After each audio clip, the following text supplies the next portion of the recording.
ಓಂ ಶ್ರೀ ಗುರುಬಸವಲಿಂಗಾಯ ನಮಃ. ಇವತ್ತು ಶರಣರ ವೇಷಭೂಷಣದ ವಿದ್ಯಾರ್ಥಿಗಳನ್ನು ನೋಡುತ್ತಾ ಇದ್ದರೆ ಪ್ರಥಮವಾಗಿ ನನಗೆ ಶರಣರಾದ ಮಡಿವಾಳ ಮಾಚಿದೇವರ ವಚನ ನೆನಪಿಗೆ ಬರ್ತಾ ಇದೆ. ಎತ್ತೆತ್ತ ನೋಡಿದಡೆ ಹತ್ತತ್ತ ಬಸವನೆಂಬ ಬಳ್ಳಿ, ಎತ್ತಿ ನೋಡಿದಡೆ ಲಿಂಗವೆಂಬ ಗೊಂಚಲು, ಒತ್ತಿ ಹಿಂಡಿದಡೆ ಭಕ್ತಿ ಎಂಬ ರಸವಯ್ಯ. ಆಯತ ಬಸವಣ್ಣನಿಂದ ಸ್ವಾಯತ ಬಸವಣ್ಣನಿಂದ ಸನ್ನಿಹಿತವು ಬಸವಣ್ಣನಿಂದ. ಗುರು ಬಸವಣ್ಣನಿಂದ ಲಿಂಗ ಬಸವಣ್ಣನಿಂದ ಜಂಗಮ ಬಸವಣ್ಣನಿಂದ ಪಾದೋದಕ ಬಸವಣ್ಣನಿಂದ ಪ್ರಸಾದ ಬಸವಣ್ಣನಿಂದ. ಅತ್ತ ಬಲ್ಲಡೆ ನೀವು ಕೇಳಿರಿ, ಇತ್ತ ಬಲ್ಲಡೆ ನೀವು ಕೇಳಿರೆ, ಬಸವ ಬಸವ ಬಸವ ಎಂದು ಮಜ್ಜನ ಕೆರೆಯದವನ ಭಕ್ತಿ ಶೂನ್ಯ ಕಾಣ ಕಲಿದೇವರ ದೇವ ಎಂಬ ಶರಣರಾದ ಮಡಿವಾಳ ಮಾಚಿದೇವರು ವಿಶ್ವಗುರು ಬಸವಣ್ಣನವರನ್ನ ಸ್ತುತಿಸಿರುವಂತಹ ಈ ವಚನವನ್ನ ಸ್ಮರಿಸಿ ಈ ದಿನ ಹೆಸರಾಂತ ಸರಗೂರು ವೈದ್ಯರೇ ಎಂದೇ ಪ್ರಸಿದ್ಧರಾದಂತಹ ಡಾಕ್ಟರ್ CN ಮೃತ್ಯುಂಜಯಪ್ಪರವರ ದತ್ತಿ ಅಂಗವಾಗಿ 125ನೇ ಶಾಲೆಗಳೆಡೆಗೆ ವಚನಗಳ ನಡಿಗೆ ಕಾರ್ಯಕ್ರಮ ಜೊತೆಗೆ ಶರಣರ ವೇಷಭೂಷಣ ಹಾಗೂ ವಚನ ವಾಚನ ಕಾರ್ಯಕ್ರಮವನ್ನ ನಮ್ಮ JSS ವಿದ್ಯಾಸಂಸ್ಥೆ ಸರಗೂರಿನಲ್ಲಿ ಹಮ್ಮಿಕೊಳ್ಳಲಾಗಿದೆ. ಈ ಒಂದು ಕಾರ್ಯಕ್ರಮದಲ್ಲಿ ಉದ್ಘಾಟನೆಯನ್ನ ನೆರವೇರಿಸಿಕೊಡಲು ಆಗಮಿಸಿರುವಂತಹ ದತ್ತಿ ದಾಸೋಹಿಗಳು, ನಮ್ಮ ಫೌಂಡೇಶನ್ನ ಕೇಂದ್ರೀಯ ಸಂಚಾಲಕರು ಆದಂತಹ ಶ್ರೀಮತಿ ಸುಧಾ ಮೃತ್ಯುಂಜಯಪ್ಪರವರಿಗೆ ಭಕ್ತಿಪೂರ್ವಕ ಶರಣಾರ್ಥಿಗಳನ್ನು ಸಮರ್ಪಿಸಿ, ವೇದಿಕೆಯಲ್ಲಿ ಇರುವಂತಹ ಈ ಶಾಲೆಯ ಮುಖ್ಯೋಪಾಧ್ಯಾಯರಾದಂತಹ ಶ್ರೀ N ಜಯಣ್ಣರವರಿಗೆ, ನಮ್ಮ ಫೌಂಡೇಶನ್ನ ಕೇಂದ್ರೀಯ ಸಂಚಾಲಕರಾದಂತಹ ಶ್ರೀ V ಲಿಂಗಣ್ಣರವರಿಗೆ ಮತ್ತು ಉಪಾಧ್ಯಕ್ಷರಾದಂತಹ ಶ್ರೀ ಶಿವಪುರ ಉಮಾಪತಿರವರಿಗೆ ಶರಣಾರ್ಥಿಗಳನ್ನ ಸಮರ್ಪಿಸಿ, ಯಾವುದೇ ನಮ್ಮ ಸುಧಾ ಮೇಡಮ್ ಅವರ ಕಾರ್ಯಕ್ರಮ ನಡೆದ್ರೆ ಸ್ನೇಹದಿಂದ ಪ್ರೀತಿಯಿಂದ ಆಗಮಿಸುವಂತಹ ಸ್ನೇಹಸ್ತ್ರೀ ಸಮಾಜದ ಎಲ್ಲ ಬಂಧು ಬಳಗದವರಿಗೂ ಕೂಡ ನಾನು ಶರಣಾರ್ಥಿಗಳನ್ನ ಸಮರ್ಪಿಸಿ, ಈ ಒಂದು ಕಾರ್ಯಕ್ರಮ ವಿಶೇಷವಾಗಿ ನಡೆಯಲು ರೂಪುರೇಷೆಯನ್ನ ತಯಾರಿಸಿ ಮಕ್ಕಳನ್ನ ತರಬೇತಿಗೊಳಿಸಿ ಅಣಿಗೊಳಿಸಿರುವಂತಹ ಎಲ್ಲ ಶಿಕ್ಷಕ ಬಂಧು ಭಗಿನಿಯರಿಗೂ ಕೂಡ ಶರಣಾರ್ಥಿಗಳನ್ನ ಸಮರ್ಪಿಸಿ, ತಮ್ಮ ಮಕ್ಕಳ ಈ ಒಂದು ಅದ್ಭುತವಾದಂತಹ ಕಾರ್ಯಕ್ರಮವನ್ನ ಕಣ್ತುಂಬಿಕೊಳ್ಳಲು ಬಂದಿರುವಂತಹ ಎಲ್ಲ ಪೋಷಕ ವರ್ಗದವರಿಗೆ, ಈ ಕಾರ್ಯಕ್ರಮದ ಕೇಂದ್ರ ಬಿಂದುಗಳಾದಂತಹ ನೆಚ್ಚಿನ ವಿದ್ಯಾರ್ಥಿಗಳಿಗೆ ಶರಣಾರ್ಥಿಗಳು.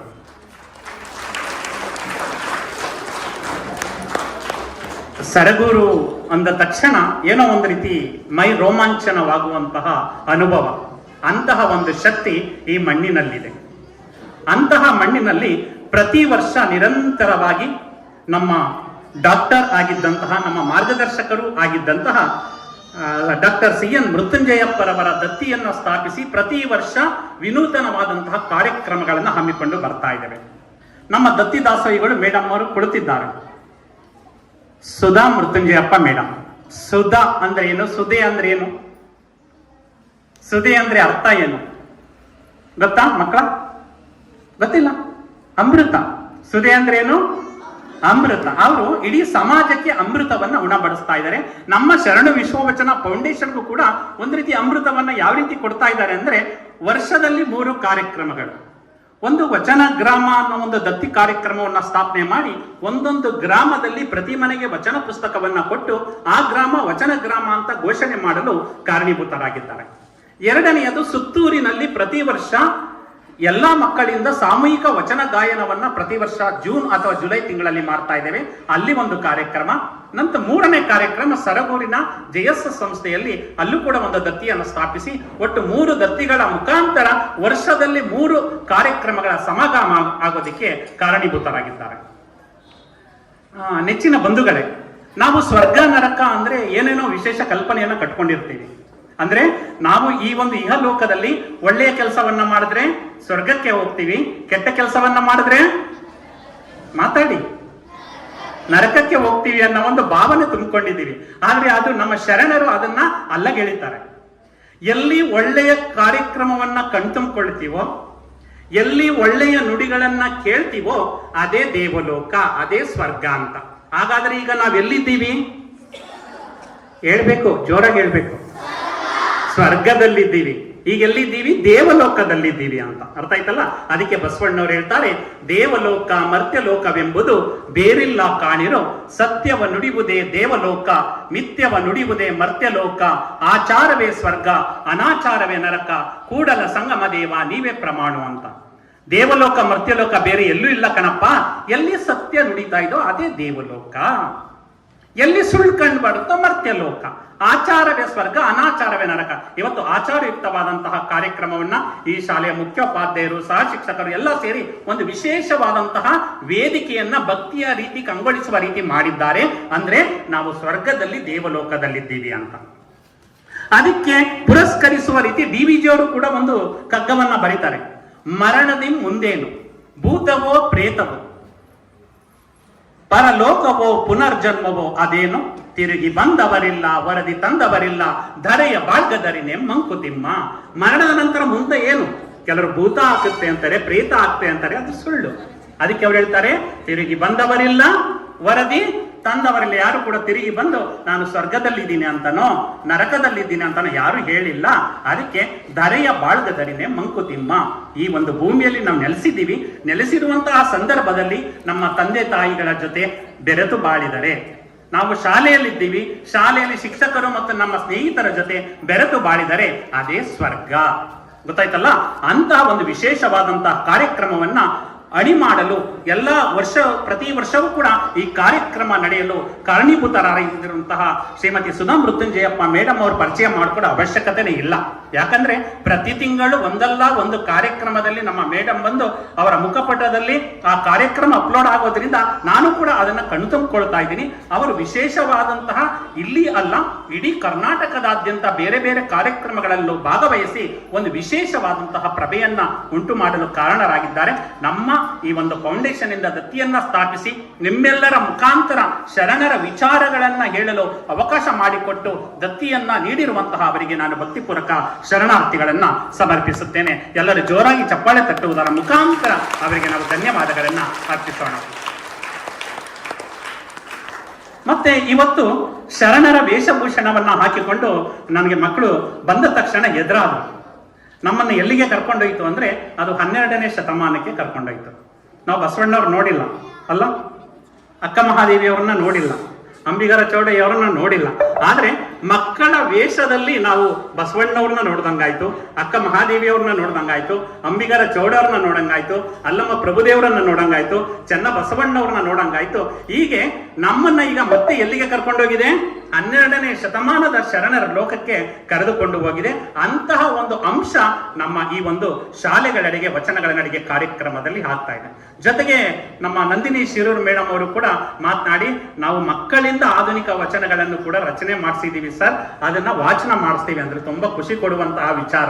ಯಾಕಂದ್ರೆ ಸಾಹಿತ್ಯದತ್ತ ಮುಖ ಮಾಡುವಂತಹವರ ಸಂಖ್ಯೆ ಕ್ಷೀಣಿಸುತ್ತಿರುವಂತಹ ಇಂದಿನ ಕಾಲಘಟ್ಟದಲ್ಲಿ ಮಕ್ಕಳಿಂದಲೇ ಆಧುನಿಕ ವಚನಗಳನ್ನ ರಚಿಸಿ ಅವರಿಂದಲೇ ವಾಚನ ಮಾಡಿಸುವಂತಹ ಒಂದು ಶಕ್ತಿ ಶಿಕ್ಷಕರಲ್ಲಿದೆ ಮತ್ತು ಅಂತಹ ಒಂದು ಶಕ್ತಿ ವಿದ್ಯಾರ್ಥಿಗಳಲ್ಲೂ ಇದೆ. ಅಂದ್ರೆ ಅದನ್ನು ನೋಡುವಂತಹ ಸೌಭಾಗ್ಯವು ಕೂಡ ನಮ್ಮದಾಗತ್ತೆ.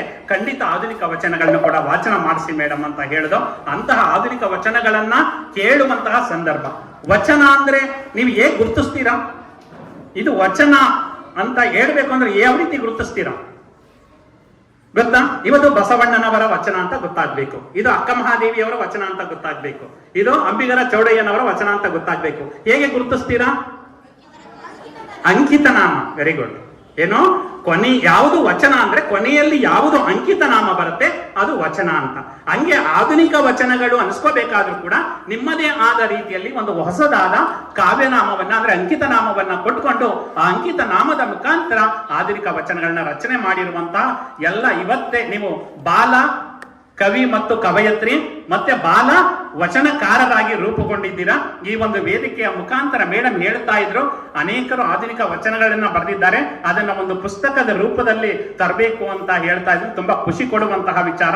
ವಿದ್ಯಾರ್ಥಿಗಳಿಂದ ಅಂತಹ ಒಂದು ಆಧುನಿಕ ವಚನಗಳ ಒಂದು ಕೃತಿ ಬಂದ್ರೆ ಅದು ಒಂದು ನಮ್ಮ ಈ ಒಂದು ಕರ್ನಾಟಕದಲ್ಲೇ ಒಂದು ಹೊಸದಾದ, ಯಾಕಂದ್ರೆ ದೊಡ್ಡವರು ಬರೆದಿದ್ದಾರೆ, ಬಾಲ ಅಂದ್ರೆ ಪ್ರತಿಭೆಗಳು ಅಂತಹ ವಚನಗಳನ್ನ ಬರೆದಿರುವಂತದ್ದು ಕಡಿಮೆ. ಅಂತಹ ಪುಸ್ತಕವನ್ನ ಮೇಡಮ್ ಅವರ ಒಂದು ಸಂಪಾದಕತ್ವದಲ್ಲೇ, ಮೇಡಮ್ ಅವರ ಒಂದು ಮಾರ್ಗದರ್ಶನದಲ್ಲಿ ಆ ಒಂದು ಕಾರ್ಯಕ್ರಮ ನಡೆದ್ರೆ ತುಂಬಾ ಖುಷಿ ಕೊಡುವಂತಹ ವಿಚಾರ ಅಂತ ಹೇಳ್ತಾ ನಾನು ಹೆಚ್ಚಿಗೆ ಮಾತನಾಡೋದಕ್ಕೆ ಹೋಗೋದಿಲ್ಲ. ನಾನು ಮಾತನಾಡೋಕ್ಕೆ ಬಂದಿದ್ದಿಲ್ಲ, ಕೇಳೋದಿಕ್ಕೆ ಬಂದಿದ್ದೇನೆ. ಯಾಕಂದ್ರೆ ನೀವೆಲ್ಲ ವಚನವನ್ನ ಹೇಳ್ಬೇಕಲ್ವಾ, ನಿಮ್ಮ ವಚನವನ್ನ ನಾವು ಕೇಳಬೇಕು. ಮತ್ತೆ ವೇಷಭೂಷಣ ಹಾಕೊಂಡು ಬಿಟ್ಟಿದ್ದೀರಾ, ಎಲ್ಲ ಏನಾಗುತ್ತೆ, 1 ಗಂಟೆ 2 ಗಂಟೆ ಆದ್ರೆ ಅದು ಡಲ್ ಆಗ್ಬಿಡುತ್ತೆ. ನಿಮ್ಮ ಪ್ರಭೆ ಕಳೆ ಇರುವಾಗ್ಲೇ ಆ ವಚನದ ಒಂದು ಕಂಪನ್ನ ನಾವು ಸವಿಬೇಕು ಅಂತ ಬಂದಿದ್ದೇನೆ. ಒಂದೇ ಒಂದು ವಚನವನ್ನ ಹೇಳಿಕೊಟ್ಟು ನನ್ನ ಈ ಒಂದು ಪ್ರಾಸ್ತಾವಿಕ ನುಡಿಗೆ ವಿರಾಮವನ್ನ ಹೇಳ್ತೇನೆ. ಈಗ ನೀವು ಮನೆಯಲ್ಲಿದ್ದೀರಾ, ಮನೆಗೆ ಹೋಗ್ತಿರಲ್ವಾ, ಮನೆಗೆ ಹೋದಾಗ ಟಿವಿ ನೋಡ್ಬೇಕು ಅನ್ಸುತ್ತಾ, ಓದಬೇಕು ಅನ್ಸುತ್ತಾ? ಪುಸ್ತಕ ಇಟ್ಕೊಂಡಿದ್ದೀರಾ, ಓದಬೇಕು ಅನ್ಕೊಂಡಿದ್ದೀರಾ ಅಲ್ವಾ? ಆದ್ರೆ ಅಪ್ಪ ಅಮ್ಮ ಏನ್ ಮಾಡಿದ್ದಾರೆ, ಟಿವಿ ಹಾಕೊಂಡ್ ಬಿಟ್ಟಿದ್ದಾರೆ. ಆಗ ಟಿವಿ ನೋಡ್ಬೇಕು ಅನ್ಸುತ್ತಾ, ಓದಬೇಕು ಅನ್ಸುತ್ತಾ? ಹಾಗಾದ್ರೆ ಎಲ್ಲ ಒಳ್ಳೆ ಹುಡುಗರು. ಮತ್ತೆ ಹೊರಗಡೆ ಆಟ ಆಡ್ತಾ ಇದ್ದಾರೆ, ಆಟ ಆಡ ಅಂತ ಶಬ್ದ ನಿಮಗೆ ಕೇಳ್ತಾ ಇದೆ. ಆಟ ಆಡ್ಬೇಕು ಅನ್ಸುತ್ತಾ, ಓದ್ಬೇಕು ಅನ್ಸುತ್ತಾ? ಓದ್ಬೇಕು ಅನ್ಸುತ್ತೆ. ಹಂಗಾರೆ ಎಲ್ಲ ಒಳ್ಳೆ ಹುಡುಗರು. ಅದಕ್ಕೆ ಒಂದು ವಚನ, ಬಸವಣ್ಣನವರ ಒಂದು ವಚನ ಇದೆ. ಆ ವಚನವನ್ನ ಎಲ್ಲ ಹೇಳ್ತಿರಲ್ಲ ನನ್ನ ಜೊತೆ. ಅತ್ತಲಿತ್ತ ಹೋಗದಂತೆ ಕೆಳವನ ಮಾಡಯ್ಯ ತಂದೆ, ಸುತ್ತಿ ಸುಳಿದು ನೋಡದಂತೆ ಅಂಧಕನ ಮಾಡಯ್ಯ ತಂದೆ, ಮತ್ತೊಂದ ಕೇಳದಂತೆ ಕಿವುಡನ ಮಾಡಯ್ಯ ತಂದೆ, ನಿಮ್ಮ ಶರಣರ ಪಾದವಲ್ಲದೆ ಅನ್ಯ ವಿಷಯ ಕೆಲಸದಂತೆ ಇರಿಸು ಕೂಡಲ ಸಂಗಮ ದೇವ. ಈ ವಚನ ಅರ್ಥ ಆಯ್ತಾ? ನಾನು ಓದ್ತಾ ಇದ್ದೀನಿ, ಓದ್ತಾ ಇರ್ಬೇಕಾದ್ರೆ ಅಪ್ಪ ಅಮ್ಮ ಟಿವಿ ಹಾಕಿದ್ರೆ ಅದನ್ನ ನೋಡದಂತೆ ನನ್ನನ್ನು ಏನ್ ಮಾಡು, ಅಂಧಕ ಅಂದ್ರೆ ಏನು, ಕುರುಡನನ್ನಾಗಿ ಮಾಡು. ಗೊತ್ತಾಯ್ತಲ್ಲ? ಮತ್ತೆ ಅಲ್ಲಿ ಆಟ ಆಡ್ತಾ ಇದ್ದಾರೆ, ಆಟ ಆಡೋದನ್ನ ಹೋಗದಂತೆ ನನ್ನನ್ನ ಹೆಳವನನ್ನಾಗಿ ಮಾಡು. ಹೆಳವನನ್ನಾಗಿ ಮಾಡು ಅಂದ್ರೆ ಏನು, ಕುಂಟನನ್ನಾಗಿ ಮಾಡು ಅಂತ. ಬೇರೆ ಕಡೆ ಹೊಸ ಶಬ್ದ ಕೇಳ್ತಾ ಇದೆ, ನಾನು ಓದುವಾಗ ಏಕಾಗ್ರತೆ ಉಂಟು ಮಾಡುವ ರೀತಿ ಬೇರೆ ಶಬ್ದ ನನ್ನ ಕಿವಿಗೆ ಬೀಳದಂತೆ ಯಾವುದು, ಕಿವುಡನನ್ನಾಗಿ ಮಾಡುವಂತ ಆ ವಚನವನ್ನ ಇಟ್ಕೊಂಡಾಗ ಆತ್ಮವಿಶ್ವಾಸ ವೃದ್ಧಿಯಾಗುತ್ತೆ. ನಾವು ಕೂಡ ವಿಶೇಷವಾದಂತಹ ವ್ಯಕ್ತಿಗಳಾಗಿ ರೂಪುಗೊಳ್ತೀವಿ ಅಂತ ಹೇಳ್ತಾ, ಮಕ್ಕಳೇ, ಗಣಿತದಲ್ಲಿ 4 ಮೂಲ ಕ್ರಿಯೆಗಳಿವೆ. ಒಂದು ಸಂಕಲನ, ಎರಡನೆಯದು ವ್ಯವಕಲನ, ಮೂರನೆಯದು ಗುಣಾಕಾರ, ನಾಲ್ಕನೆಯದು ಭಾಗಾಕಾರ. ಅದನ್ನ ನಮ್ಮ ಜೀವನದಲ್ಲಿ ಅಳವಡಿಸ್ಕೊಳ್ಬೇಕು. ಮಿತ್ರರನ್ನ ಕೂಡುತ್ತಾ ಹೋಗಬೇಕು. ಮಿತ್ರರನ್ನ ಕೂಡುತ್ತಾ ಹೋದ ಹಾಗೆ ಮಿತ್ರರ ಸಂಖ್ಯೆ ಏನಾಗುತ್ತೆ, ಜಾಸ್ತಿ ಆಗುತ್ತೆ, ಹೆಚ್ಚಾಗುತ್ತೆ. ಶತ್ರುಗಳನ್ನ ಕಳೆಯುತ್ತಾ ಹೋಗಬೇಕು. ಶತ್ರುಗಳನ್ನ ಕಳೆಯುತ್ತಾ ಹೋದಾಗ ಏನಾಗುತ್ತೆ, ಶತ್ರುಗಳ ಸಂಖ್ಯೆ ಕಡಿಮೆ ಆಗುತ್ತೆ. ಸದ್ಗುಣಗಳನ್ನ ಗುಣಿಸುತ್ತಾ ಹೋಗಬೇಕು. ಸದ್ಗುಣಗಳನ್ನ ಗುಣಿಸುತ್ತಾ ಹೋದಾಗ ಗುಣಲಬ್ಧ ಏನಾಗುತ್ತೆ, ಹೆಚ್ಚಾಗುತ್ತೆ. ದುರ್ಗುಣಗಳನ್ನ ಭಾಗಿಸುತ್ತಾ ಹೋಗಬೇಕು. ದುರ್ಗುಣಗಳನ್ನ ಭಾಗಿಸಿದ್ರೆ ಏನಾಗುತ್ತೆ, ಶೇಷ ಕಡಿಮೆ ಆಗುತ್ತೆ, ಅಂದ್ರೆ ದುರ್ಗುಣಗಳು ಕಡಿಮೆ ಆಗುತ್ತೆ. ಆ ರೀತಿ ಸದ್ಗುಣಗಳು ಮತ್ತು ಒಳ್ಳೆಯ ಅಂಶಗಳನ್ನ ಉಂಟು ಮಾಡುವಂಥದ್ದೇ ನಮ್ಮ ವಚನ ಪರಂಪರೆ. ಅಂತಹ ವಚನವನ್ನು ನೀವು ಹೇಳೋದ್ರ ಜೊತೆಗೆ ಅದನ್ನ ಕೇಳಿಸ್ಕೊಂಡ್ರೆ ಏನಾಗುತ್ತೆ ಅಂದ್ರೆ ತಲೆಯಲ್ಲಿ ಸದ್ವಿಚಾರ ಉಂಟಾಗುತ್ತೆ, ಎದೆಯಲ್ಲಿ ಸದ್ಭಾವ ಉಂಟಾಗುತ್ತೆ, ಕೈಯಲ್ಲಿ ಸತ್ಕಾರ್ಯ ಉಂಟಾಗುತ್ತೆ, ಬಾಯಲ್ಲಿ ಸವಿಮಾತು ಬರುತ್ತೆ. ಅಂತಹ ಸದ್ವಿಚಾರ, ಸದ್ಭಾವ, ಸತ್ಕಾರ್ಯ, ಸವಿಮಾತನ್ನ ಉಂಟು ಮಾಡುವಂತಹ ಶಾಲೆಗಳೆಡೆಗೆ ವಚನಗಳ ನಡಿಗೆ ಎಂಬ 125ನೇ ಕಾರ್ಯಕ್ರಮ ಇಲ್ಲಿ ನಡೀತಾ ಇದೆ. ಪ್ರತಿ ವರ್ಷ ನಾವು ಬರ್ತೀವಿ, ನಿಮ್ಮ ನೋಡುವಂತಹ ಭಾಗ್ಯ ನಮಗೆ ಸಿಗುತ್ತೆ.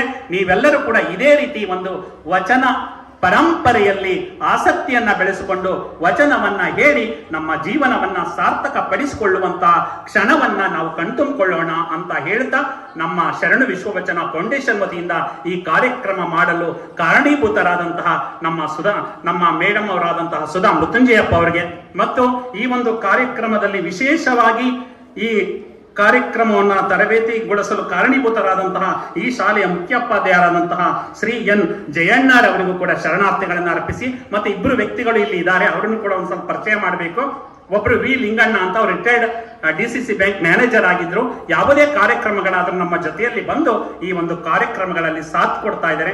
ಅವರಿಗೂ ಧನ್ಯವಾದಗಳನ್ನ ಸಲ್ಲಿಸಿ, ಮತ್ತೆ ಇನ್ನೊಬ್ರು ಅಲ್ಲಿ ಶಿವಪುರ ಉಮಾಪತಿ ಅಂತ, ಇವರು ಸುಮಾರು 40 ವರ್ಷಗಳ ಹಿಂದೆ ಮೊದಲನೇ ವೃತ್ತಿಯಲ್ಲಿ ಪಾದಾರ್ಪಣೆ ಮಾಡದೆ ಈ ಒಂದು JSS ವಿದ್ಯಾಸಂಸ್ಥೆಯಿಂದಲೇ. ಈ JSS ವಿದ್ಯಾಸಂಸ್ಥೆಯಲ್ಲಿ ಅವರು ಕೂಡ ಶಿಕ್ಷಕರಾದ್ರು. ಅನಂತರ ಸರ್ಕಾರಿ ಶಾಲಾ ಶಿಕ್ಷಕರಾಗಿ ತುಂಬಸೋಗಿಗೆ ಹೋಗ್ತಾರೆ. ಹಾಗೆ ಇಲ್ಲೇ ಅವರು ಶಿಕ್ಷಕರಾದಂತವರು ಈಗ ಮಕ್ಕಳ ಪ್ರತಿಭೆ ಹೇಗಿದೆ ಅಂತ ಅದನ್ನು ಕಣ್ತುಂಬಿಕೊಳ್ಳೋದಕ್ಕೆ ಬಂದಿದ್ದಾರೆ. ಶಿವಪುರ ಉಮಾಪತಿ ಅವರಿಗೆ ಮತ್ತು ವಿಶೇಷವಾಗಿ ತರಬೇತಿಗೊಳಿಸಿರುವಂತಹ ಎಲ್ಲ ಶಿಕ್ಷಕ ವರ್ಗದವರಿಗೆ, ನೆಚ್ಚಿನ ವಿದ್ಯಾರ್ಥಿಗಳಿಗೆ ಶರಣಾರ್ಥಿಗಳನ್ನ ಸಮರ್ಪಿಸಿ ನನ್ನ ಒಂದೆರಡು ನುಡಿಗೆ ವಿರಾಮವನ್ನ ಹೇಳ್ತಾ ಇದ್ದೇನೆ. ಜೈ ಬಸವ, ಜೈ ಶರಣು.